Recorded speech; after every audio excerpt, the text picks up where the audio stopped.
For my daughter's birthday, my parents sent her a special stuffed toy. It was expensive and limited, they said, but she refused to touch it, saying it looked scary. Days later, my mother called, panicked. Why is your sister's child holding that toy? Margaret Wilson gazed at her alarm clock with half-open eyes as it announced 7 in the morning.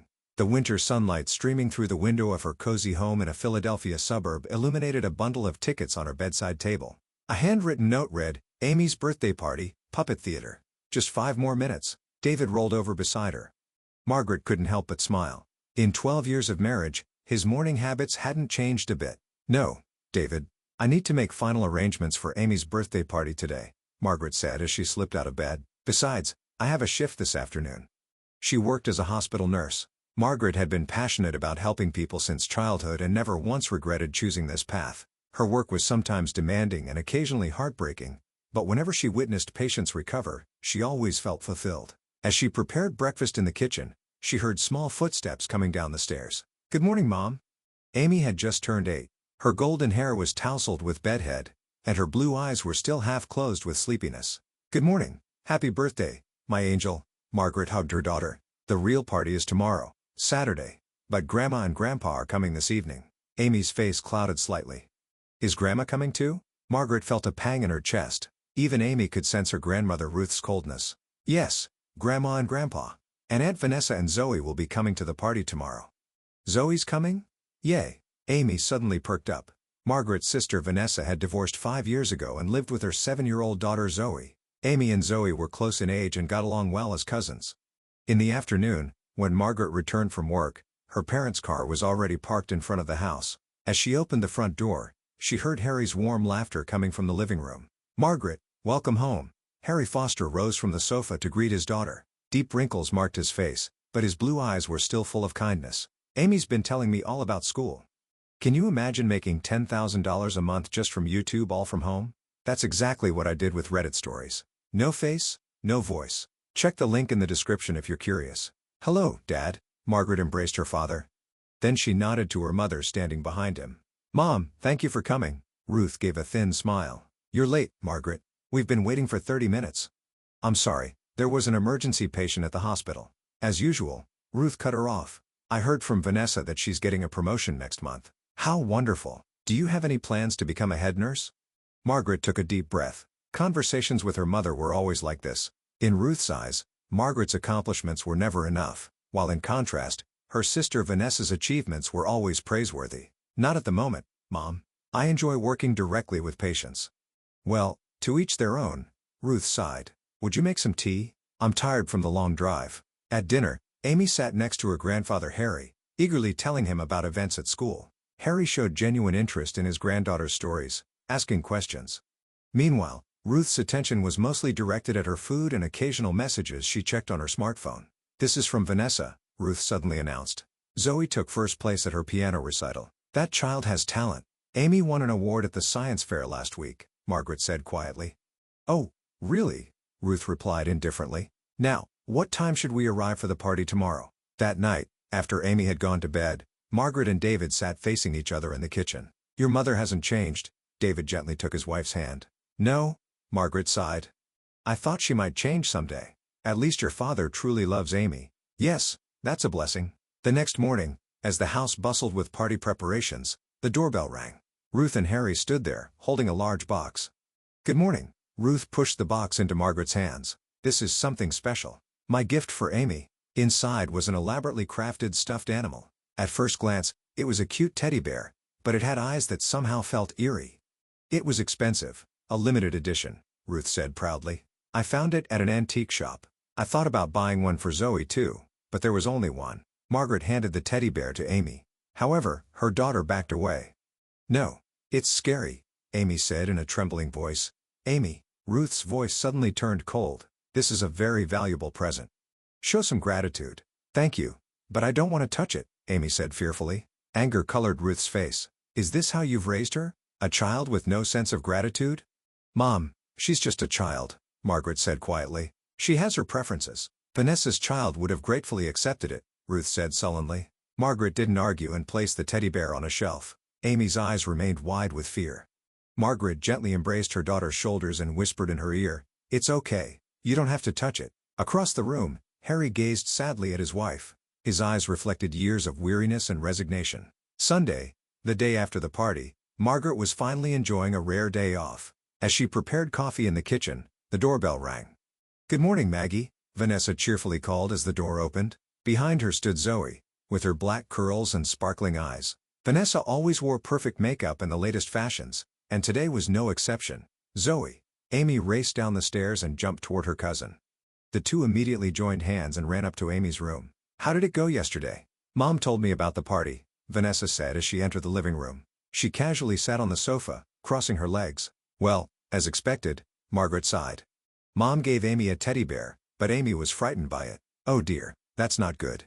What did Mom say?" Vanessa's voice conveyed curiosity more than sympathy. "She said Zoe would have accepted it gratefully." Vanessa couldn't help laughing. "I'm sorry, but that's so like Mom." While they were talking, the happy voices of the children could be heard from upstairs. After a while, Zoe and Amy came downstairs. Zoe was firmly holding the teddy bear that Ruth had given Amy. "Auntie, this teddy bear is so cute," Zoe exclaimed with shining eyes. Margaret was surprised for a moment. In contrast to Amy, who had been frightened just yesterday, Zoe seemed to like the teddy bear. "Really?" Amy didn't like it. "Can I take it home?" Zoe looked up at Margaret with hopeful eyes. Margaret glanced at Amy. Her daughter was clearly showing an expression of relief. "Amy, is that okay?" "Yes, I'll give it to Zoe," Amy answered immediately. "But it was a present from your grandmother." Margaret hesitated a little. "It's fine," Vanessa intervened. "If we don't tell Mom, nobody will know.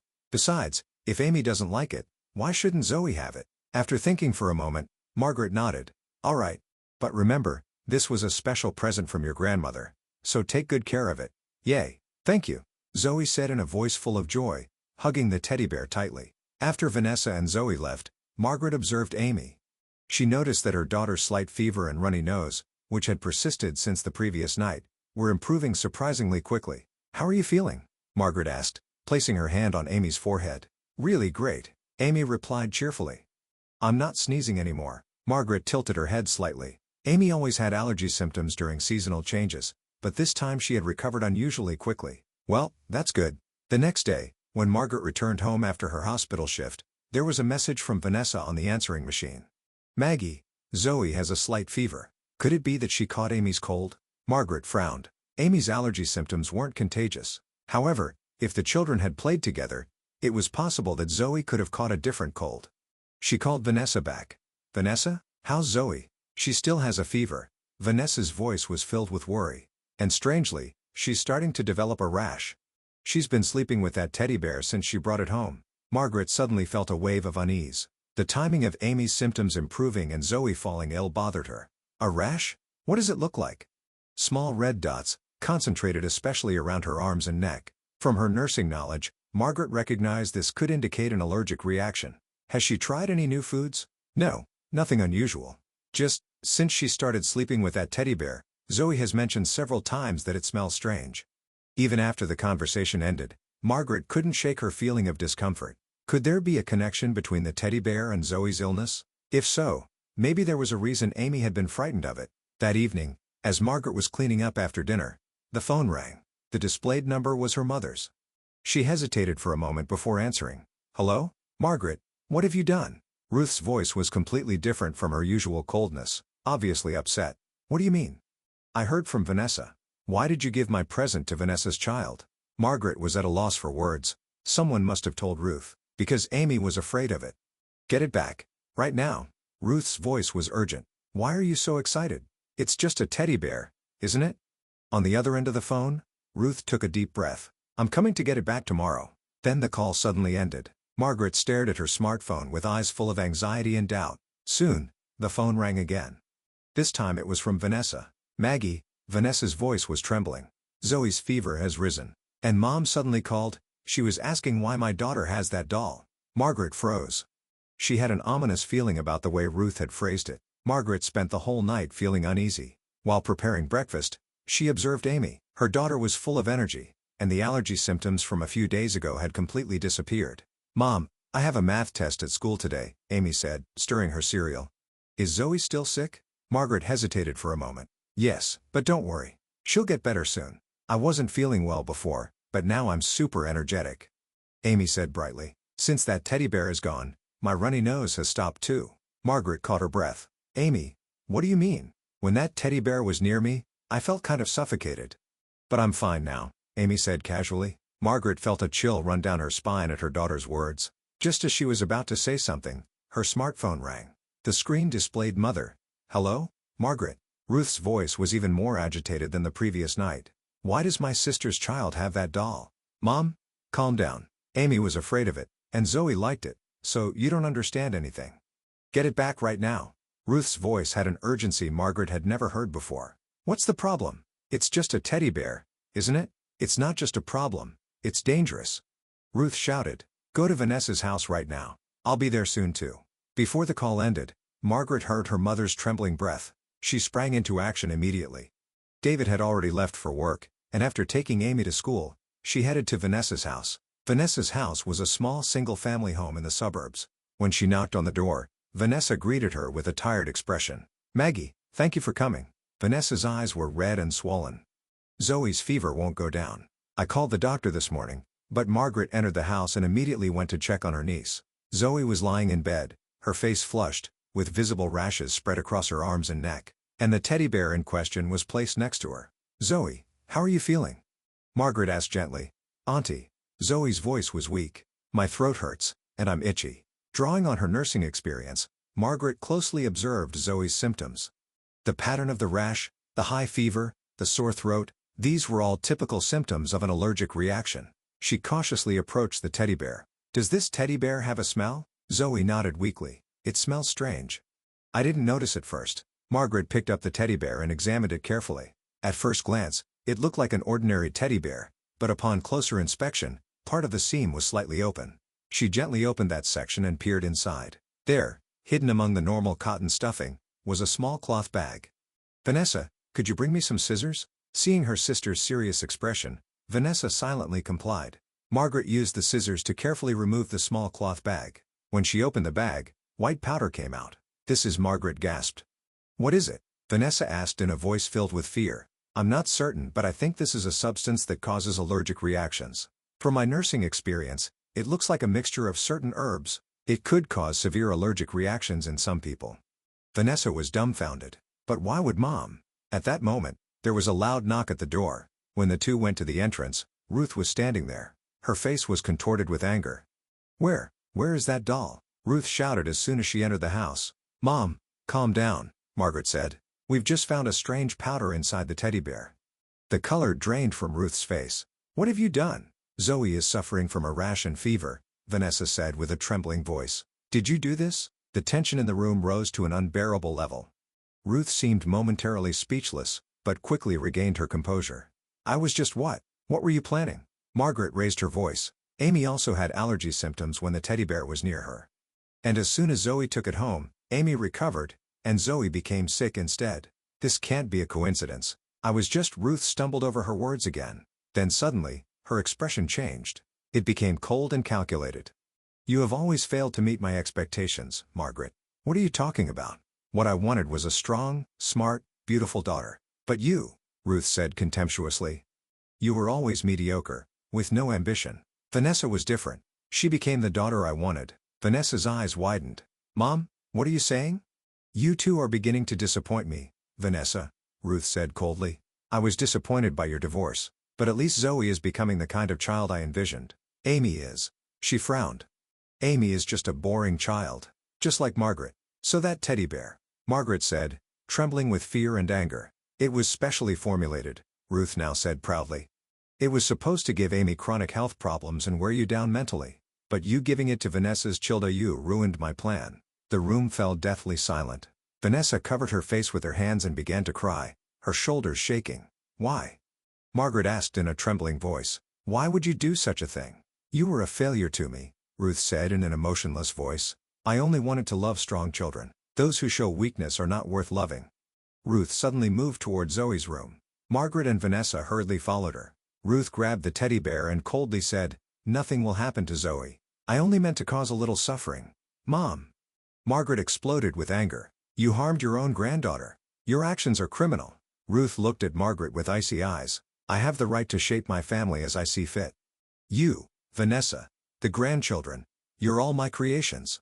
Vanessa finally stood up and stared at her mother with a face full of fear and anger. All this time, I've pretended not to notice how coldly you treated my sister. You've been using me to hurt her. Ruth shrugged. You were the daughter who replaced her, Vanessa. But now, you're betraying me too. Betrayal? Vanessa's voice trembled. You're the one who betrayed us, Mom. You harmed my daughter. Margaret stood by her niece and placed her hand on Zoe's forehead. Zoe's fever had risen further. Vanessa, we need to take Zoe to the hospital. We'll have this powder examined too. Ruth's expression suddenly changed to panic. Hospital? No, that's not necessary. The mixture I created won't cause permanent harm. Here, I'll return the teddy bear. It's too late, Margaret said coldly. So you finally revealed your true self. After years of abuse and discriminatory treatment, it's finally come to this. Ruth suddenly clutched the teddy bear tightly. For the first time, an expression of fear appeared on her face. You can't prove anything, she said in a trembling voice. This is just a teddy bear. It's all in your imagination. Margaret straightened her posture and stared at her mother with the calmness she had developed from handling countless emergencies as a nurse. We've already seen what's inside, Mom. And we're going to have this powder analyzed. Ruth stuttered. Vanessa rose from Zoe's bedside and, with her face wet with tears but filled with determination, confronted her mother. I'm taking Zoe to the hospital, and I'm reporting this to the police. The police? Ruth's voice cracked. Are you joking? Taking family matters outside? This isn't a family matter, Margaret said calmly. You deliberately tried to harm a child. This is a crime. Ruth's attitude suddenly changed. She abruptly straightened her back and regained her haughty expression. I've done nothing wrong. I was just trying to create strong children. A little hardship makes children stronger. Makes them stronger? Margaret said incredulously. You tried to give my daughter chronic health problems. Weak children have no value, Ruth coldly declared. My mother did the same to me. That's what made me who I am today. A strong, successful woman. The room fell silent for a moment. Margaret and Vanessa exchanged glances. There was a shared understanding from years of experience. The root of their mother's problematic behavior had finally been revealed. You've been manipulating us like this all along, Margaret said quietly, calling me a failure and praising Vanessa, making us compete. And now you're trying to do the same to our daughters. You were a victim too. Vanessa looked at her mother with compassion. But that doesn't justify your actions. Ruth clutched the teddy bear and backed away. No one understands me. Even Harry has grown cold lately. He's weak too. Dad isn't weak, Margaret said strongly. He's just kind. You're confusing kindness with weakness. Kindness doesn't help survival, Ruth said mockingly. This world is harsh. I just wanted my children and grandchildren to be able to survive. Your methods are wrong, Vanessa said in a trembling voice. We don't want to live like you. At that moment, Zoe moaned. Her rash was spreading, and her breathing was becoming labored. Margaret immediately rushed to her niece's side. Signs of anaphylaxis. Margaret recognized the emergency and sprang into action. Call an ambulance. Ruth appeared to be in a panic. Clutching the teddy bear, she began, It shouldn't be serious. My prescription. Shut up. Margaret shouted, trembling with anger. Your prescription is nearly killing a child. Vanessa called 911, and Margaret began first aid using her nursing knowledge. Ruth, put down that teddy bear, Margaret commanded. It's making Zoe's symptoms worse. But Ruth suddenly ran toward the door. You can't understand. Vanessa tried to chase after her mother, but Margaret stopped her. Zoe is what matters now. The police will find her. For the few minutes until the ambulance arrived, Margaret continued to closely monitor Zoe's condition. When the paramedics entered the house, Margaret explained Zoe's condition to them in professional terms and handed over a sample of the powder from the teddy bear. This might be the causative agent. Please analyze it. While the ambulance was taking Zoe to the hospital, Margaret sat beside Vanessa and put an arm around her shoulder. It's going to be okay, Vanessa. Zoe will recover. Vanessa stumbled over her words, and eventually said with a trembling voice, I was on Mom's side for so long. I was cold to you. I bragged, but Mom was just using me all along. You're a victim too, Vanessa, Margaret said gently. Both of us are. But let's end it now. Margaret stood up and made a phone call. Police? I want to report a case of deliberate injury using harmful substances. Vanessa also stood up and stood next to her sister. I'll testify too. They took each other's hands. It was the first moment of true solidarity between the sisters who had been separated and made to compete by their mother since childhood. I need to pick up Amy from school, Margaret said, suddenly noticing the time. Let's go together, Vanessa suggested. And then we'll go to the hospital together. As a family. Margaret smiled. Yes, as a real family. As they were about to leave the house, a police car arrived. Margaret explained the situation to the officers and provided a photo of Ruth. "Is she dangerous?" an officer asked. Margaret thought for a moment and answered, "Yes. She believes her actions are right. That's the most dangerous thing." A year later, in a suburban Philadelphia park, children's laughter filled the air. Amy and Zoe were flying colorful kites high in the sky, chasing after them. "Look, Amy, it's going even higher." Zoe cheered. Her cheeks were tinged pink, and there was no trace of her previous illness. Margaret and Vanessa sat on a bench, watching the children with warm gazes. "I can't believe it's been a year since then," Vanessa said, picking up her coffee cup. "Yes," Margaret agreed. "But we've overcome it." Ruth's trial had ended 3 months earlier. She was charged with harming her granddaughter, but after a psychological evaluation, she was diagnosed with narcissistic personality disorder. The court ultimately sentenced her to probation with mandatory treatment. Meanwhile, Harry had claimed he knew nothing of his wife's actions and had filed for divorce. "Dad called again," Margaret said quietly. "He seems to have settled into his apartment. Last week, he went fishing with the kids for the first time. He'll make a good grandfather," Vanessa smiled. "Free from Mom's influence, he's finding himself again." "Yes," Margaret nodded. "He was a victim too." The sisters drank their coffee in silence, watching the children run around. Margaret and Vanessa were receiving counseling to heal the wounds from growing up under their mother's pathological love. It was sometimes a painful process, but the two were beginning to build a true sisterly relationship for the first time. "Yesterday in our session, the counselor said something interesting," Margaret said, looking up at the sky. "The competition and jealousy we experienced as children were all intentionally created by Mom. We were meant to support each other." "I understand." Vanessa took her sister's hand. "I always wanted to be like you. Strong, kind, smart. But in trying to meet Mom's expectations, I convinced myself you were my enemy." Margaret looked at her sister and smiled. "I was jealous of your confidence and talent too. But now I think all of that is our strength." "Look at Amy and Zoe," Vanessa said. "They won't be like us. They're growing up like true sisters." At that moment, Amy and Zoe came running hand in hand toward them. "Mom, Auntie, did you pack a picnic for us?" Amy asked with expectant eyes. "Of course," Margaret said, opening the basket. "Come, let's eat together." The four sat on a blanket, sharing the meal. It was a peaceful time filled with laughter and conversation. Miles away, Ruth gazed out the window of her treatment facility. On the desk in her room was a family photograph, but she had turned her back to it. Despite the psychiatrist's earnest efforts, she never truly repented for her actions. "No one understands me," she muttered to herself, staring blankly out the window. "I was only trying to make them strong." But her voice echoed emptily in the room. It was she herself who had severed the bonds of a true family, and now she would spend her remaining years in solitude. In the park, Margaret and Vanessa were launching a new kite into the sky with the children. Watching the kite soar on the wind, Margaret thought to herself, more important than blood ties is the feeling of caring for one another. That's the true meaning of family.